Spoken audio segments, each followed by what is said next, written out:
Hello， 大家好，我是带领大家一起进行意识整合疗愈的真空行者 AC。好久没有更新了，因为11的时候大家在放假，那我也给自己放了一个小假。但是其实我真正也只休息了3天，后面每天都有非常高强度的客人需要我去处理，以至于这个视频到现在才更新。那这个视频呢，是一段我接受的英文的采访。是我在大理的时候偶遇的一个新朋友，那他跟我聊起我是做什么工作的，我告诉他我是一个以阴影工作为主旨的疗愈师，并且向他介绍了我主要的方法，也就是完形疗愈以及部分工作整合。那他对部分工作特别感兴趣，于是我们展开了这场有关部分工作的对话。那部分工作就是我之前在视频中提过和直播中演示过的演技派的修复法门。那这一期呢是一期英文的对答，那我会为大家配上字幕，主要是这位新朋友对部分工作的一些疑惑，我给出的回答，里面其实也回答了很多大众的一些问题，所以我把它录制了下来，剪成了这期节目。不过很可惜的是，由于我们设备的限制呢，导致无法把背景的噪音给滤除掉。所以呢，我们这边呢，其实也在积极的想办法招揽一位能够在录制上更加专业的朋友，能加入我们的 team。好，那这一期节目呢，大家得忍一忍，主要靠字幕来理解。Okay, I'm ready. Okay, so what I wanted to know is what is Parts work? So and how it is different or similar to shadow work. Okay, so this is how I view it. So parts work is a method of shadow work. So parts work basically means you get into parts of yourself, which suggests you are made of different parts of yourself. So this is what I call parts work. So I said this because our consciousness is actually fragmented. During the trauma, I think you know all about that, right? So during trauma, your consciousness is actually fragmented. It's like you were whole, and then something happened to you. Usually, in modern days human society, is that part of you feel rejected.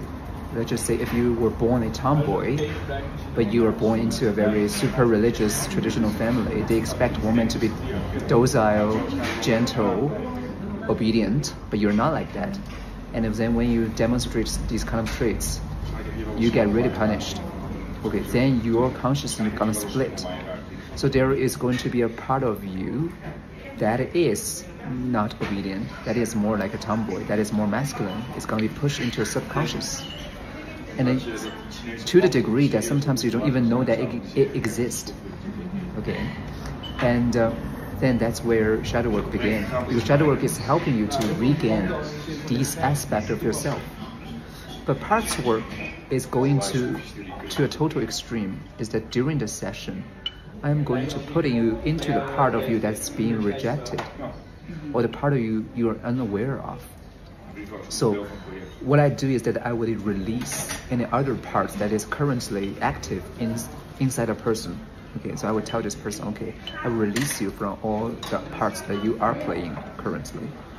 And then you go directly into that part of you to view the world only with its perspective and feel its feeling. Then why it is such a good way for shadow work? Because when you go into parts, a lot of suppressed stuff is going to come out tenfold. And usually the more you repress it, the more fresh or shocking it will be for you. But that all depends, can you identify there is a part? But it's very easy, because usually people in their daily life, they have inner conflicts. Let's say I'm on a diet, but I went by KFC. I really want to have that fried chicken. So there is a split inside of me. One part of me is like, I really want to have that fried chicken, but the other part is like, this is not good for your health and it's going to ruin your diet, whatever, you know. So that's the two parts. So you have an inner conflict. And we find that modern human beings usually suffer from inner conflict. So there are so many decisions that is being, when you're facing with so many decisions, you become indecisive. And sometimes you do things, you say things that doesn't sound like what you truly think about. These are all hints that you have parts that split inside of you. So before we go to parts work, is we identify the part. That was my question. How do you know to which parts to go? How do you know your the session to which part to go and work on. So usually the session is like this. So you tell me your life problem, right? Yeah. You tell me what you are not getting, okay? Because the problem maybe is because you have a desire that is unfulfilled. You have an expectation that you're not fulfilling. But this universe works with law of attraction. You know that if you are completely committed, or all your energy is focusing on one point, there's no way that it's not manifested. So which tells me that there is a part of you that is resisting it, not wanting it, or would rather be stuck in your current situation than moving forward, right? So this is a part. And there is another part who really wants you to fulfill your desire. So usually what we do is we go to the resistance first. Or sometimes we need to go to desire first. It depends on situation. When we go to desire first, we wanted to like really make the fire burn even larger. Make the total consciousness, which is the all perspective, central perspective, to aware that how much this desire means to the whole person. Right? So we make it realize this desire is very important. Okay, maybe because this person suffered from poverty from his entire life. Now he really wants to be able to provide for his family. So make the importance of desire really clear and make the central perspective know that this is actually serving its best interest in a life expansion. So this is how we usually go to desire first, but sometimes we go to the resistance first. If I go to resistance, I would go in there and ask the person to become his resistance and tell me why you don't want that happen. Okay. That is also a part. That's also a part. And then the person might tell me, okay, if I go to earn a lot of money, that means that I need to take a lot of responsibility. I need to work hard. Maybe I don't have the capacity to do that. Okay.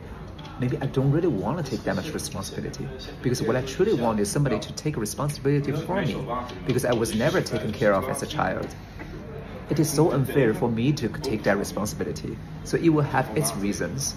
So what we do is that we try to solve the conflict between the two. How that conflict can be solved, like in this example that you're talking about. Okay. That sounds like impossible to solve. Okay, it can be solved. Okay, let's say just this person doesn't want to take responsibility because he wasn't really taken care of, right? He really wanted another person to take care of.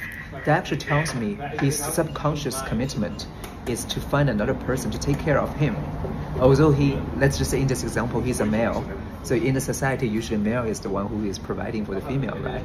But maybe in his case, it is actually for his best interest to find somebody who is a woman, who is like financially really well off, and he can be the supportive role. So then I would ask him, is it your desire to truly to become somebody who supports another person and don't take that much responsibility? That actually can be a desire itself to behold. Okay, and if he can release his resistance towards that, then it will be what I am aiming at is for the two parts to have a third option that works best for the two parts. So there's no compromise. So the other part will be agreeing, okay, I will agree, I will be all there for you to find a woman that wanted to support you, and you become the caretaker. That can be a case, okay. But maybe the other part has its own resistance because it was taught that men should be manly. Yeah. Okay, then we need to solve that. But usually what we do is that different parts have different desire, but they both want your happiness, or they both want you to be protected. Yeah. So we go deep into their desire and their pattern to see whether it is actually formed by trauma, or it's formed by its own desire or sole purpose. Let's just say the man who wants a woman to take care of him, okay, that can be formed by a trauma, because his mother never take care of him, or he was never encouraged to be masculine. He was demasculinized in his childhood. I would go with him deeper into his childhood to see what exactly happened and let him see something very important. For example, if he was demasculined in his early childhood, right? I go to visit his past memories, figure out what will happen. I would let him know, if you do not let yourself grow into a man, you're actually repeating what your mom did to yourself. Do you think it's fair? Then he will have this desire to actually grow up. So So what I'm going to do is that to go to the resistant and show the person his resistance is preventing him from getting what he want.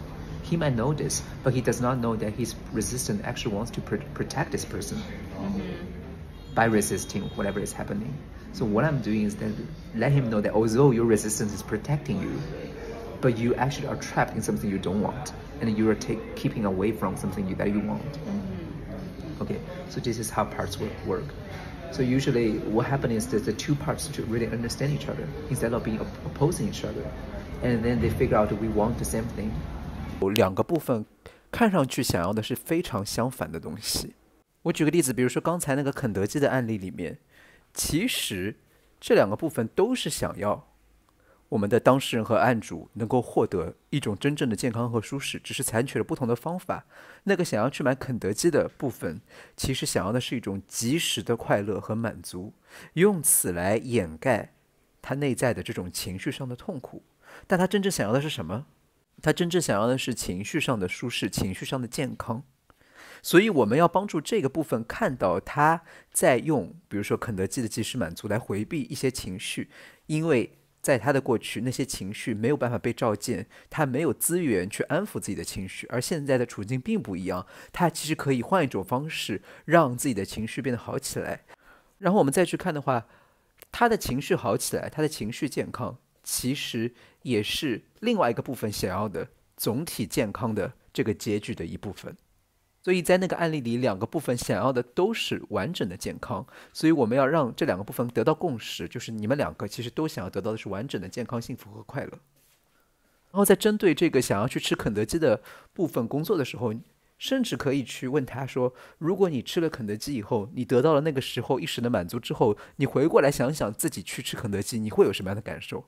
他可能会说，哦，其实我感觉上更糟了，我觉得自己有罪恶感，我觉得我自己又拖累了其他的另外一个部分，那他的情绪就会变得更差。所以我会让他看到他选择去吃肯德基，在表面上一时可以满足他的这种冲动，满足他的这种及时得到快乐的欲望，但同时对他来讲，他其实在做一件长期意义上对他的那个愿望都有害的动作。好，这样的话，这个部分清晰的看到自己怎么在阻止自己获得自己想要的东西的时候，他就会更愿意的去放下自己现在的方式，去为了更大的意义上的健康做出配合。 And the two parts can actually take different occupation in the fulfillment of this dream or this like mission or whatever. So maybe one part would be the protector of this mission. Okay, I would provide safety. I would give you concrete plan to how to arrive to your destination. The other part will be the one who show the central perspective. Okay, you are pushing me too hard. I need to save time for rest. So they would take different responsibility in the same goal. So that's where the parts work is like. But parts work also review where the trauma actually comes from. Sometimes you will find a part is really trapped in childhood, like really early childhood. What else could be the reason other than trauma in childhood? No, there's nothing. There's nothing. Okay, some people will argue, okay, there will be like past life trauma. But in my opinion, all the past life trauma have its reflection in your current life. There must be something happened in your childhood to make that past life karma manifested. I see, that makes a lot of sense. Yeah, so by solving whatever happened in your current life in the past, you're actually healing your past life too. So this is how the whole parts work is about. Actually, my teacher, Tio Swan, she has a whole video about that. You can watch that video, and she also has 2 demonstrations on that. So yesterday I mentioned that I used my acting skill. Exactly, that's what I want. Okay, this is something very important because I was a master actor, which means, do you know what is a master actor? Okay, let me tell you this. Okay, an average actor is somebody who, let's say, I'm going to play this policeman. I'm going to study the policeman, and I'm trying to mimic the policeman. I'm trying to behave like the policeman. This is a normal actor. A master actor is somebody who actually takes the consciousness of another being and dissolve its own self-concept. So if I were to play a placement, in the moment I get the role, I basically channel myself out. I make myself, my own personality disappear. Then I conjure. Basically, it's like, how to say, possession, a conscious possession. I let the spirit or whatever, a consciousness of a placement to possess me. And in that moment, I literally become that. So this is method acting. And I was doing that for my whole life before I went to the spiritual field without even knowing that. The reason I can do that is because I have a really, really weak self-concept when I grow up. Because in Asia, a lot of us have the similar trauma of having to play a role in front of different people. For example, when I grow up, my teacher expects me to be a very gentle, polite little gentleman who is excellent at school, right? So I play that role so the teacher can treat me better. And my mother wanted me to be a really manly, masculine boy, and I play that role so my mother would treat me better. But during my whole childhood, I was stuck in different roles, trying to satisfy many, many different people. So the real me was never there. So I can switch and shape-shift into anything. So that was my gift of acting. So then I channel it into my acting career. Then I become this master actress. I always took on really dark role, because a lot of people don't want to go there to be there. But for me, it feels really powerful for me to take on really dark role, because by becoming the darker villain, I get to release a lot of my anger. So I always took on like really difficult role. But then I find that this can actually help when you do parts work, because parts work is all about releasing your day-to-day identity and it become a part of you. So when I was doing my parts work, I can go into the consciousness of my three-year-old me. The 3-year-old me like feels the world and taste or whatever things completely differently, but I can go into that role because my acting skill. So these two is actually completely the same. It's the same skill, but normal acting is mimicking. The method acting is conscious possession, and I am so good at it. So it actually helped me to do parts work. And also because I'm good at it, I can tell whether another person, my client, is in the part or is actually faking it. Because a lot of time when I'm asking my clients to get into the part, they are still using their central perspective and try to use their mind to mimic how the actual part is like. That's exactly what I wanted to ask. Some people may not have the same talent, so how can they do it? So what I do, so that's why I'm the trainer. So what I do is that I would catch them when they're doing this. You will see that. Because we are talking about trauma. Usually the parts is actually stuck in the childhood, right? So the part who is stuck in childhood, they should behave like a child. The thinking pattern is completely different. But the adult mind will think about responsibility, right or wrong. Should I do that? Can I do that? This is not a child consciousness. So whenever that happens, it's like when somebody is in its parts and he starts to talk about reasons, talk about money, talk about responsibility, then it's not really in the part. Or he's like on the side of the central perspective, not really in the child perspective. Because healing can only happen when you actually see the child perspective and feel its emotion. That's where the true healing happens. But when you are in the adult perspective, you will feel something like, you shouldn't feel this, okay, you have no reason to feel this, things like that. So that's how I can catch them. Yeah. And also, because I am also psychic, or how to say, clairvoyant or whatever, the energy signature is, yes, different. It's very different. When you are in another consciousness, your aura, the color and texture actually change. It's completely different. So if I don't see much difference, usually it's not really in the part yet. Yeah. And a parts work, and it's also about acting too, you know. And good actors stay in the character. They never slip out. You don't see Meryl Streep slip out of her character when she's on set. Parts work is the same. If you slip out, that means you're not in the parts. So that's how my acting experience was translated into healing work. 当然了，这边我举的是大多数的情况下，当我们在做深度疗愈的时候，都会接触到来自内在孩子的面向，或者说是被卡在童年的一些部分。也有的时候部分工作会把你带到一些非常奇幻的部分中，但是其实的原理都是一样的。在真正的深度的部分工作中，你其实是需要你一直在这个角色里面的。当然你在这个角色里面的时候，你其实也会知道其他角色的一些想法，你体内其他部分的一些视角，以及有的时候你的部分依旧可以认知到客观实相在发生什么。这里面有非常微妙的精微的把握，需要具体案例具体分析。Yeah. And then you would find that, okay, some people channel aliens. It's completely the same. They channel like higher dimensional entities. It's completely the same.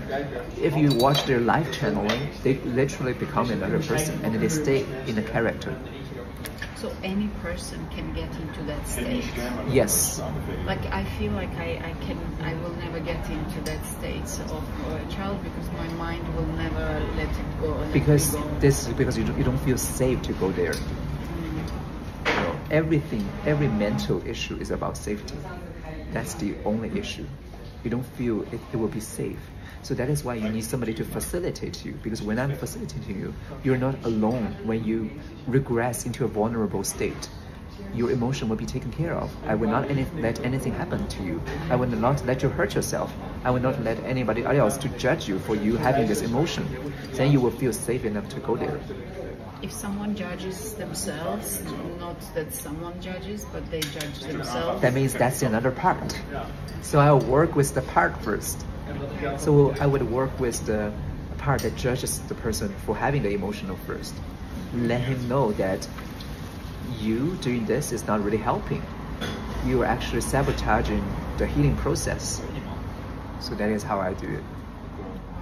当然这个时候是需要温柔的引导，去引导这个部分看到自己在做阻碍自己的事情，而不是带着一种你看都是你毁了这锅粥，都是因为你的评判，所以我们进行不下去。如果换作是一个真正的活人，在一个组织之中，然后你去跑过去跟他说都是因为你，所以我们这个东西没有办法做好，你觉得这个活人会有什么样的感觉？所以同样的，对待你内在的部分，你也一定要去给他共情，给出缓冲，去理解他为什么会需要这样评判，这些评判在保护你的什么？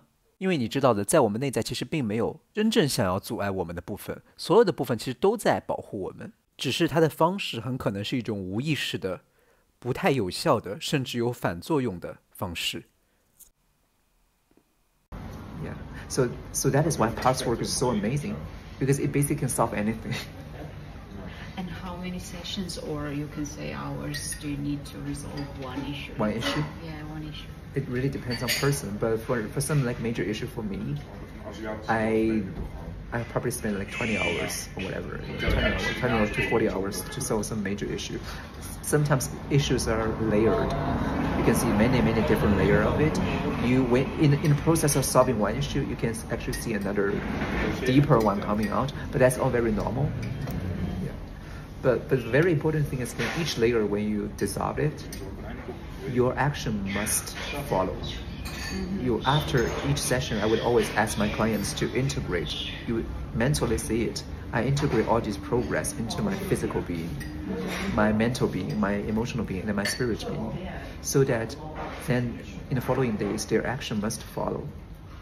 Okay, so basically after past work, we said, okay, I'm going to work hard. Then you have to do this. If you don't do this, your life actually get worse. That's what I wanted to ask, because identifying an issue and getting there is one thing, but then rewire neural networks differently is another thing. So after the issue is identified, then you work on rewiring.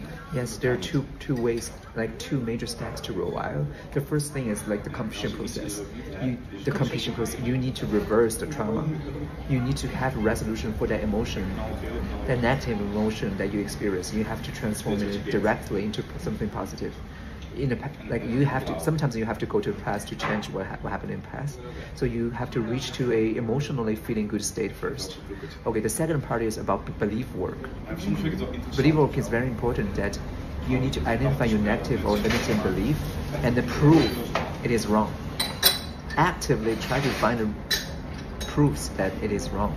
But at the same time, you need to prove the opposite of it is true. And all this process for you took 40 hours, or in this rewiring is outside 40 hours? I'm trying to... You cannot really calculate it because each issue is different. Yeah. But it really depends on person. But persistence is something that's very important. Is there a chance that it may not work? For example, Teal Swan, did she have a case where she could not heal someone? Yes, I will be saying yes, but this is not because the method is not working. It's because the person does not want it. So there should be readiness, mental readiness. Yes. Yeah. But basically, it's all about resistance. But if you want it enough, you are going to be able to look into every resistance, and then you're gonna go there. But sometimes it's not in the benefit of the person to truly heal. You know why? Because they are feeling very comfortable in their current situation. Let's just say, okay, I don't make any money. In the surface, I tell you, I feel so bad that I'm not making any money. But at the same time, my parents is raising me. Yeah, and by keeping them raising me, I can make them prove that they love me. So the real thing that I want for is that they raise me and they prove to me that they love me, not being independent. So what I do is that I don't force anybody to heal. I make them to admit to their true desires, and then they can have a decision. Do you want to keep desire? Do you want to keep this old belief? Do you want to continue this way? Or you have another option? You can change your mind. Yeah.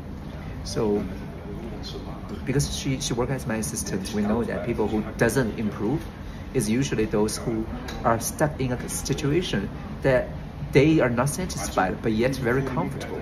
They have benefits for... Yes. They're getting from... certain issues. Yeah. So that is the thing. Thank you. Okay. Did I solve all your questions? No, I think that's it. That's it? Okay, thank you. Okay, thank you for listening and helping me to make this video. 感谢你看完我的视频。如果你对你的人生实相或者情绪苦闷有困惑，欢迎你通过我的助理来联系我，我愿意为你提供帮助。